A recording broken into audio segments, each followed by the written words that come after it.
오늘 하나님 말씀은 요한복음 21장 1절부터 12절까지 말씀입니다. 좋은 뜻으로 시작해서 도중에 변질되면은 아예 나쁜 놈보다 더 추악합니다.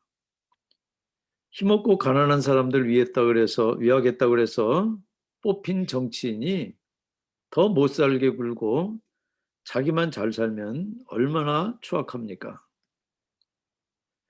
교회나 교인이 사회로부터 더 날카로운 비난을 받는 것도 대개는 세상도 우리 주님의 가르침을 압니다.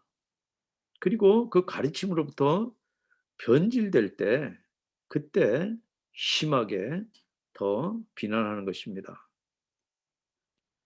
처음부터 다 안 그럴 겁니다. 그러나 목표를 이루면은 변질되면 추악해집니다. 여러분들 요한복음의 흐름은 20장으로 끝나도 충분합니다. 그런데 부록같이 부활한 주님께서 제자를 찾아오신 이야기가 추가되어 있습니다. 왜일까요?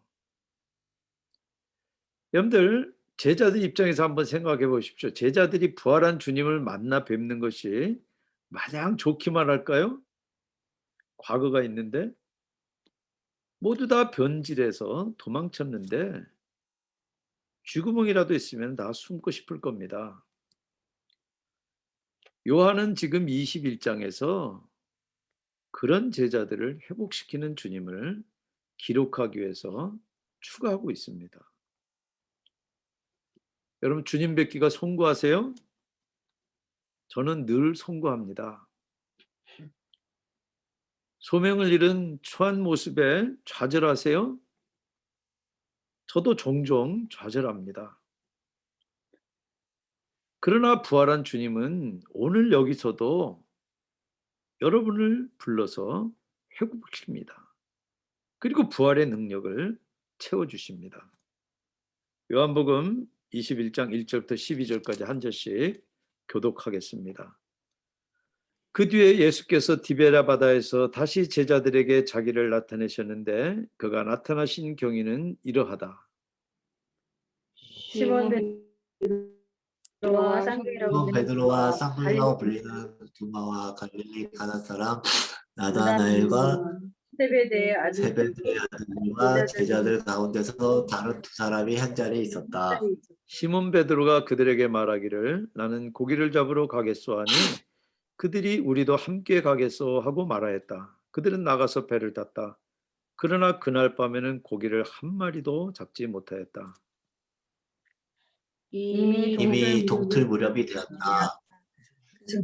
그때 예수께서 바닷가에 들어서셨으나 제자들은 그가 예수이신 줄을 알지 못하였다. 그때 예수께서 제자들에게 물으셨다. 얘들아 뭘 좀 잡았느냐? 그들이 대답하였다. 못 잡았습니다. 예수께서 그들에게 말씀하셨다. 그물을 배 오른쪽에 던져라. 그리하면 잡을 것이다. 제자들이 그물을 던지니 고기가 너무 많이 걸려서 그물을 끌어올릴 수가 없었다. 예수가 사랑하시는 제자가 베드로에게 저분은 주님이시다 하고 말하였다. 시몬 베드로는 주님이시라는 말을 듣고서 벗었던 몸에다가 겉옷을 두르고 바다로 뛰어내렸다.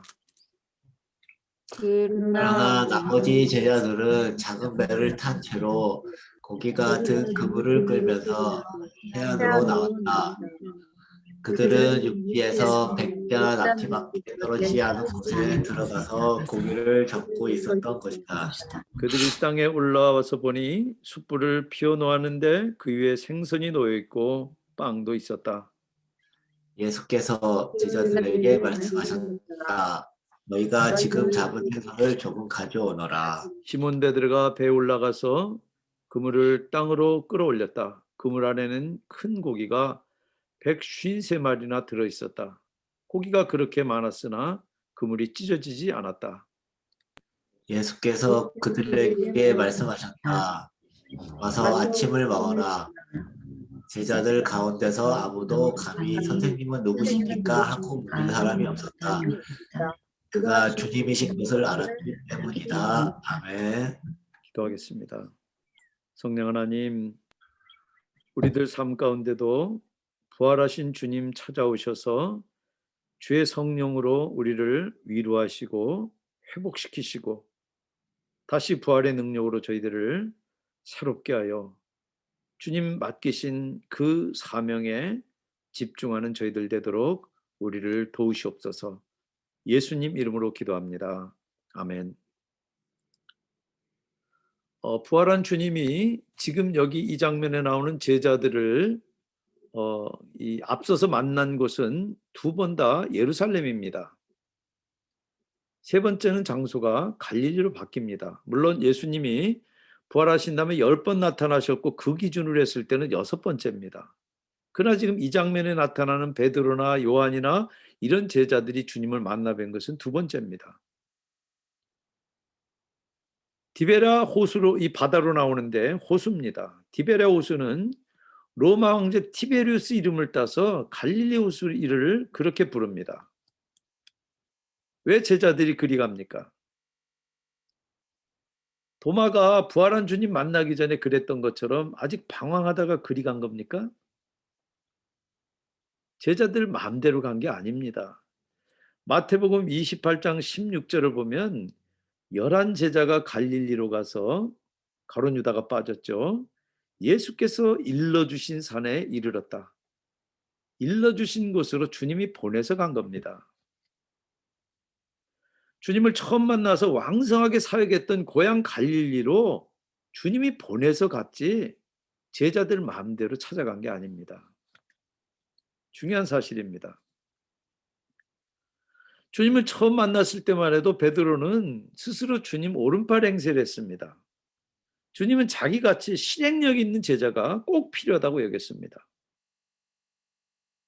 그런 사람이 주님이 신문받을 때 대제사장의 뜰에서 보인 행동을 보면 아무리 바닥을 쳐도 그렇지 그럴 수 없는 짓입니다. 주님을 위해서라면 내 목숨도 버리겠습니다. 그렇게 장담했던 베드로가 저살자고 주님 부인하고 저주까지 합니다. 도대체 어느 베드로가 진짜 베드로입니까? 단검을 빼서 휘둘러서 제사장의 사환 말고의 귀를 자를 때만 해도 얼마나 용감했습니까? 그런데 가야바의 들에서는 계집종에게 거짓말할 정도로 겁에 질려 있습니다. 부활한 주님은 베드로는 지금 일주일에 2번이나 뵙습니다. 이 세 번째로 뵙는 이 디베레 호수에는 베드로 말고 누가 또 있습니까? 오늘 보니까 도마와 나다나엘 그리고 세베대 두 아들이니까 야고보와 요한입니다. 그리고 이름이 나오지 않은 두 제자 해서 6명이 더 있습니다. 그리고 그곳은 마가복음 1장 17절에 주님이 그들을 사람 낚는 어부로 부르셨던 곳입니다.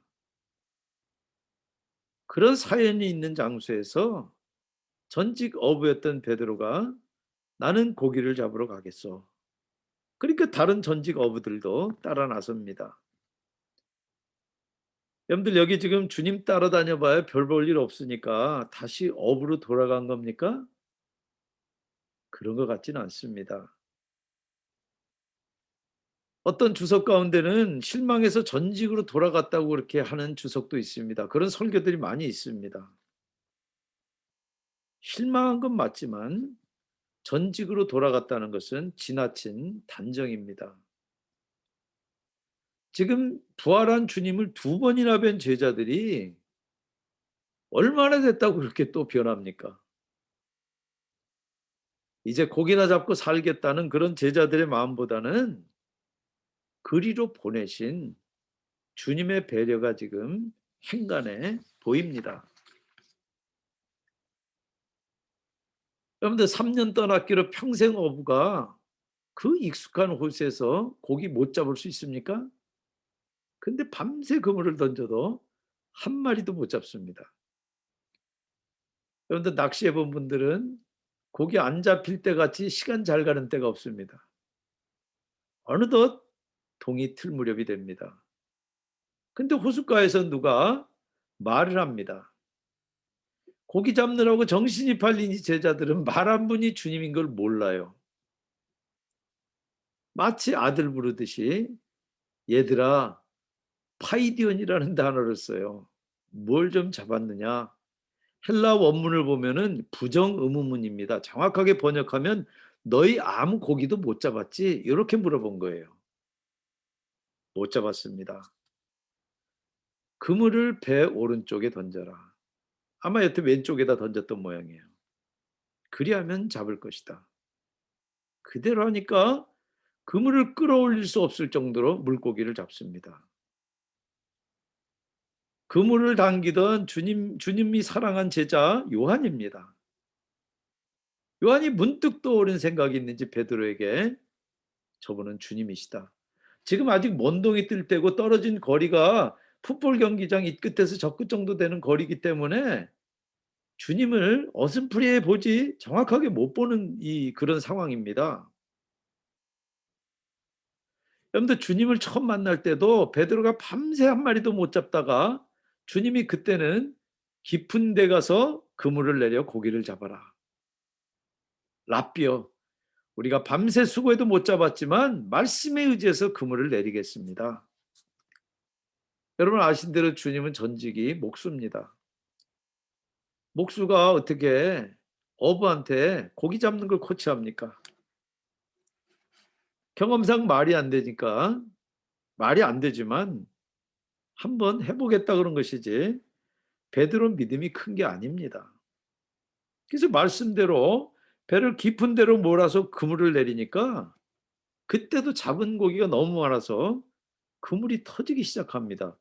그래서 그 곁에서 이 고기를 잡던 야고보와 요한의 배에 도움을 요청합니다. 그래서 두 배가 잠길 정도로 고기를 잡으니까 베드로가 주님 앞에 엎드려서 주여 나를 떠나소서 나는 죄인입니다. 랍비에서 쿠리오스로 쿠리에로 주님으로 호칭을 바꿉니다. 그때 주님이 이제부로는 네가 사람을 낚을 것이다. 고기 낚는 어부가 사람 낚는 어부로 소명을 받습니다. 요한이 바로 그 기억이 떠올라서 해변에서 말씀한 분을 주님으로 눈치챘을 거예요. 그래서 요한이 주님이시다는 이 말에 일하느라고 벗었던 베드로가 겉옷을 들고 호수로 뛰어내립니다. 인사하는 예를 갖추려면 유대 풍습은 겉옷을 걸쳐갑니다. 그리고 그 배가 있는 데서부터 육지가 한 백자 풋볼 경기장 그 거리입니다. 여태 지금 7명이 다 붙어서 그물 올려도 힘드는데 힘센 베드로가 빠지니까 그물도 못 올리고 지금 물고기를 매탄 채 해변에 배를 대고 베드로는 지금 물속에서 주님을 향해 간 겁니다. 제자들이 해변에 오르니까 주님은 이미 숯불을 피우고 기다립니다. 밤새 노졌고 그물 던지느라 지친 제자들을 위해서 주님이 식탁을 차렸어요. 숯불 위로 생선 굽는 냄새가 퍼지고 떡도 있습니다. 그리고 주님이 너희가 지금 잡은 생선을 조금 가져오너라. 막 잡은 생선도 가져오게 해서 베드로가 배로 가서 그물을 끌어올리니까 큰 생선만 153마리가 잡힌 겁니다.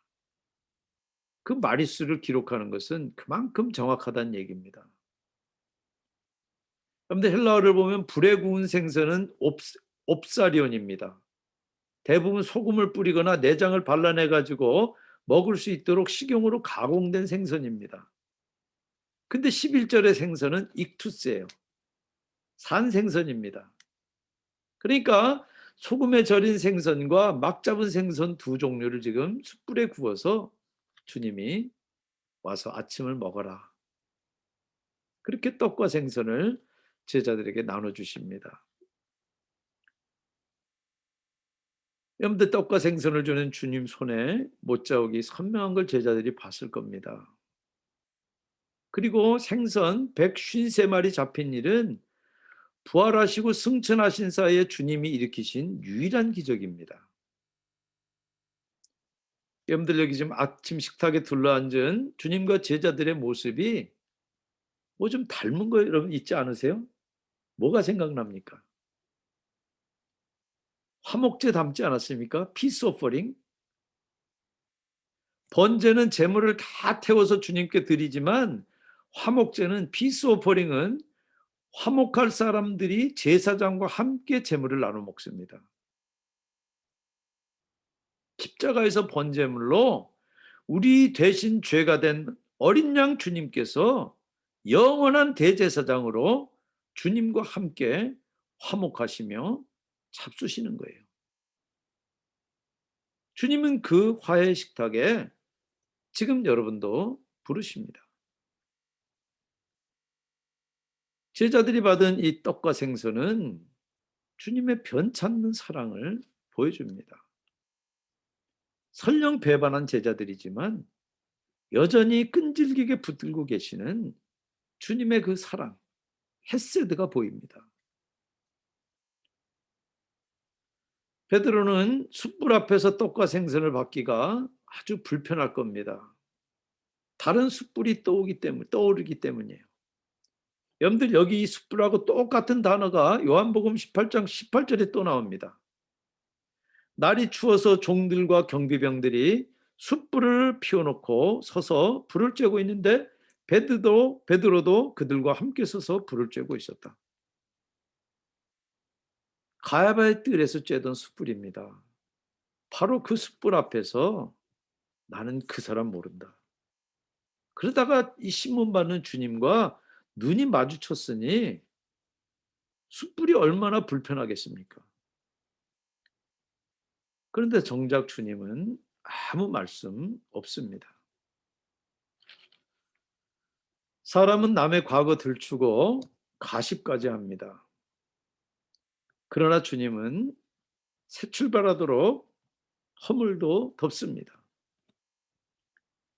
사람은 남의 잘못 잘 안 잊습니다. 잘못한 사람은 발 뻗고 자는데 못 잊어서 병이 된 사람조차 있지 않습니까? 그러나 주님은 오늘 우리들의 이 추한 모습 속에서도 신실했던 옛 모습을 찾습니다. 주님이 부끄러운 과거를 몰라서겠습니까? 주님은 지은 죄를 모른 척하거나 절대 미화시키지 않습니다. 다만 최선을 보세요. 제자들은 지금 더 이상 내려갈 데가 없을 정도로 바닥을 쳤어요. 그래서 지금 허탈하게 고기를 잡는데 한 마디도 못 잡고 밤새 헛금을질했으니까 세월만 낚았어요. 그런데 주님이 그러라고 여기 지금 디베레 호수로 보내신 거 아닙니까? 새로운 사명을 맡기기 전에 제자들이 쉴 수 있게 하신 주님의 배려가 아닌가요? 여러분들 베드로 스스로도 얼마나 혼란스럽고 포기하고 싶겠습니까? 다른 제자들도 같을 거예요. 그러나 주님은 아니에요. 배신자 신드롬에 빠지기 쉬운 이 제자들, 그래서 서로 손가락질하기 쉬운 이 제자들을 디베레 호수로 보내서 밤새 헛구물질하게 해서 쉬게 하고 쉬는 제자들이 먹도록 식탁까지 차려놓고 기다리세요. 그런데 십자가가 그렇지 않습니까? 주님이 대신 죽을 만한 자격과 가치가 있는 사람이 세상에 어디 있습니까? 누구도 주님을 더 사랑하게 만들 수 있는 사람은 없습니다. 십자가를 욕되게 하는 일이에요. 근데 너무나 큰 사랑은 겸손하게 그냥 받는 수밖에 없어요. 주님은 사랑으로 오늘 이 자리에서도 여러분을 기다리세요. 온전치 못한 이 제자들의 모습에서 자기들의 모습을 보게 하고 그런 제자들을 품어서 회복시키는 주님이 지금 여러분을 기다리고 계시는 것을 보게 하세요. 여러분들 십자가를 붙드세요. 우리도 이 배신한 제자들처럼 주는 그리스도시라고 고백도 하고 사랑한다는 말도 하고 지키지 못할 다짐도 합니다. 그러나 제자들 처지가 되면 누구나 주님 모르다 하지 않습니까? 배신자들에게 주님이 보이시는 이 포기할 수 없는 끈질긴 사랑을 보게 하려고 요한복음 21장 이 부록 같은 말씀이 덧붙여 있는 겁니다. 여러분 낙심하고 방황하세요? 저도 종종 낙심되고 방황합니다. 그러나 다시 일어나십시다. 주님 십자가 붙들고 주님의 그 사랑을 회복해서 힘내십시다.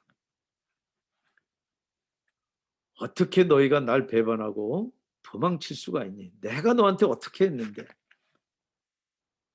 주님이 한 번이나 그런 말씀하시고 질책합니까? 한마디 없이 지금 배신자들을 위해서 따뜻한 아침 준비합니다. 호숫가에서 그 피 흘린 손으로 배신자를 위해서 용서와 화해의 아침상을 차리세요. 그런데 지금도 그 포기할 수 없는 사랑으로 주의 백성들을 붙드는 분이 바로 여러분이 믿는 주님, 부활하신 주님이세요. 여러분들 혼자 고민하세요? 지난 일로 상처받고 혹 아직도 분노하고 방황하십니까? 주님은 지금 여기서도 로뎀나무 아래 쓰러진 이 엘리야에게 까마귀를 보낸 것처럼, 그래서 먹고 쉬게 한 것처럼, 그래서 우리도 먹고 쉬게 해서 회복시키시기를 원합니다. 아, 그거야 목사님 같은 사역자들 얘기지 평신도가 사람 낚는 거랑 무슨 상관이 있습니까? 여러분들 여기 사람 낚는 거는 목사나 선교사 되라는 얘기 아닙니다. 직업 바꾸라는 얘기가 아니라 사는 목표를 바꾸라는 얘기예요. 참된 삶의 목표를 찾으라는 얘기입니다. 여러분들 사람 낚는 것 같이 의미 있고 보람된 일이 어디 있습니까? 여러분이 섬겨서 주님 모르던 분이 믿고 그 얼굴에서 암울한 죽음의 그림자가 걷히고 대신 생명이 번뜩일 때 그 감격은 맛본 분만 알아요. 여러분들 지금 우리가 코로나 팬데믹 가운데서도 우리 교회는 예배와 교육, 선교 구제 같은 사명들 어렵지만 감당하고 있습니다. 안타까운 사실은 전도할 길이 막힌 거예요. 교육받고도 아직 세례식 못하는 분도 있고 새로운 분들을 뵐 수가 없는 것이 가장 안타깝습니다.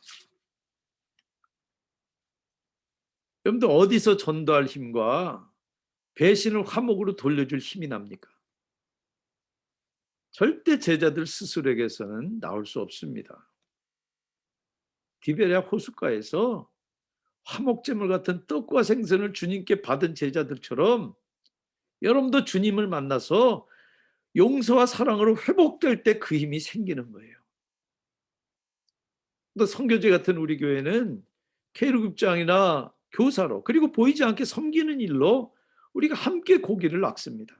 사람을 낚습니다. 그러나 사역자인 저도 종종 내가 왜 여기서 이러고 있지?